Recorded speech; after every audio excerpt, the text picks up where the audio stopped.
that saw a need. They saw a need because there was something that was wrong. And that's the genius of creativity. Creativity, God already has every idea that's ever going to be created, but it's in him and you have to find it from him.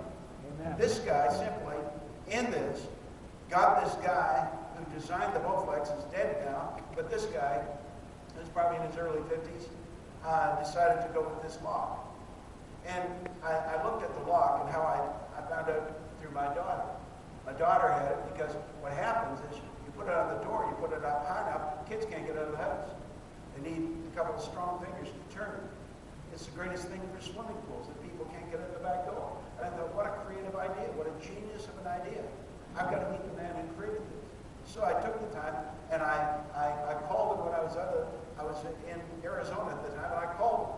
I said, I'd like to talk to you. So I met with him. And I told him what I thought of it. He said, most people don't realize what is here.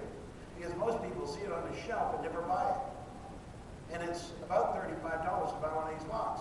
And it's quite amazing.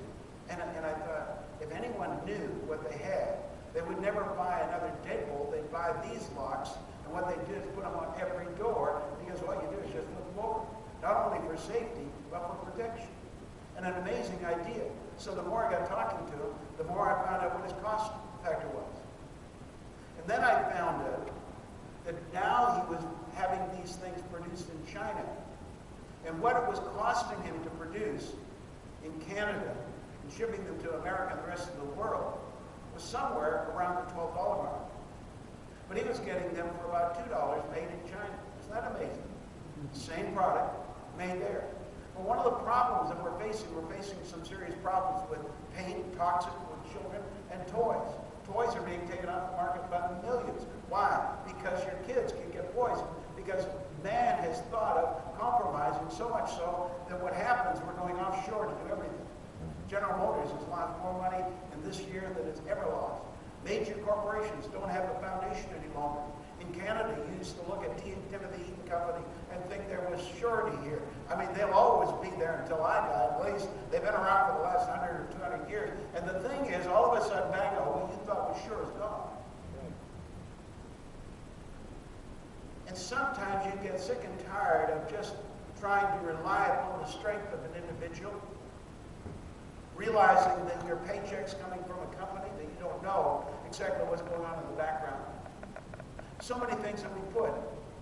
And what happened was convictions had to come. America right now is having some major problems with toothpaste because China is making toothpaste only to find out that it's actually poison. It can kill you. And all of these things are happening because of the almighty dollar. But what happened was this guy Shanna started to get some conviction. Convictions are very important. I believe that what we've done is we've produced a generation without any convictions. Right. Nobody cares any longer. Doesn't really matter. I can do whatever I want to do. If I want to do it, I'll do it. If it feels good, do it. What happens is we don't have anyone that simply said wrong's wrong and right's right. That's right. And the thing is, this guy here, and if you look at verse 12 in this letter of Samuel, he stood in the midst of the ground and he defended it. I think that somewhere somebody's got to stand up and defend the ground that's true. Hallelujah. Amen. You know, it's amazing. I was listening to somebody said something recently, and they didn't defend anything. All they did was they just chuckled. They may not have agreed, but they didn't say anything. I believe it's time that you stand up. If somebody's doing something that's wrong, stop it. Just stop it. If, for instance, I were to pick on Paul, and I were to say something wrong with Paul, you should simply stand up and say, hey, that's wrong, stop it. Or I don't want to hear that conversation. I don't believe that we have a right just to allow anything to come into our mind. That's right. Our soulish because it'll affect your spirit. I think that what we've done is we've allowed stuff that literally comes into our mind that causes us to form opinions that are negative and destructive. And I believe that what happened here was interesting because everybody left. Everybody left. The only guy left is one guy, Chamberlain. He said, is he crazy? I Do what the popularity is doing. Do what the population says. Do what the poll says. Leave. Just get out. Leave. And he doesn't leave. What he's got is he's got some convictions. And interesting enough, the Bible said that he stands in the midst of this whole pea patch. Who in the world wants to protect a pea patch? If you look at the meaning of what went on in this, it was nothing more than a garden that was going on in this place, and it was a pea patch. Now, the child of God who stands their ground will be the one that will have convictions and Bible-based. I'm not talking about legalism. I'm not talking about, a lot of stuff. I have a lady that I haven't seen for a long while come this week, called Mike, and wanted to meet for prayer. And I got talking to her. And she thought possibly that she had a demonic problem, but she had a mind problem that was being fed stuff that was absolutely wrong. She had somebody that simply told her that she wasn't even saved after she'd been saved for the last 25 years. Isn't that amazing that somebody has the right to pollute your mind with that kind of stuff? And you say, well, your actions. Well, you better thank God for the blood, because none of us are perfect. But what happens, the blood cleanses us, and his mercies are new and fresh every morning. Amen. And we thank God for that. So I had to encourage her. We just built her up and told her that wasn't it. She thought that there was a force that was doing this. Well, it's basically what happens is, we can blame ourselves for a lot of things. We can talk about a dysfunctional family. We can talk about all kinds of things. And I said, you can't blame that any longer, because you got to break loose. The head of Johns Hopkins Hospital, one of the greatest guys in surgery and discovery right now, is a young black man that came from Baltimore, that came from an uneducated family. His mother, they were right in the middle of the riots and right in the middle of violence, and they were all illiterate. His mother could not even read a sentence. What happened was she said, he's going to go the way of the rest of the kids. He's going to go out. You know what she had? She had some conviction to change her family. And she said, I'm not going to put up with what the neighborhood's going on. Everybody in this neighborhood is either going to end up in jail or dead.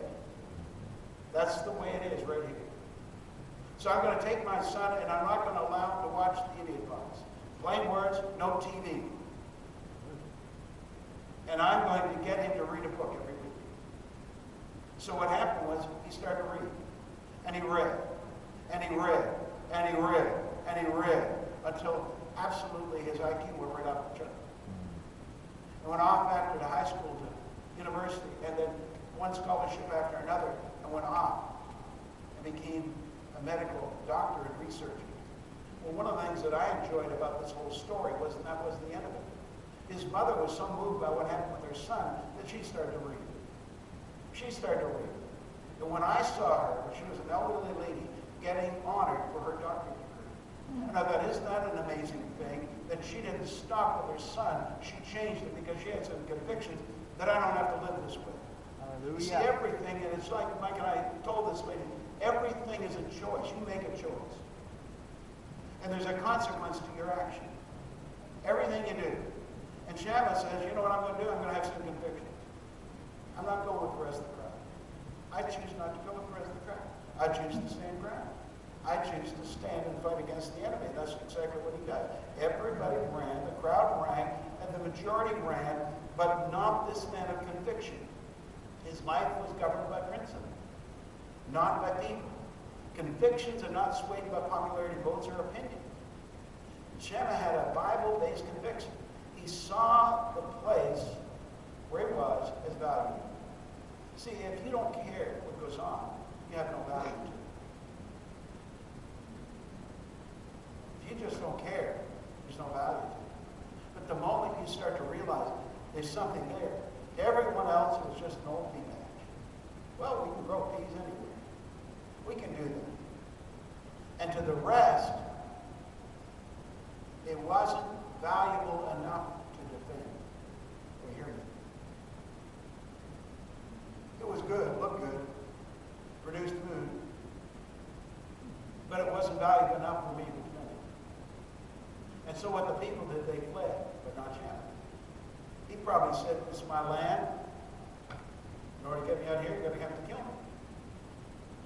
I've left my pea patch for the last time. Now, in 1 Kings 21 story, tells the story of Naboth, and the same thing with Ahab and Jezebel.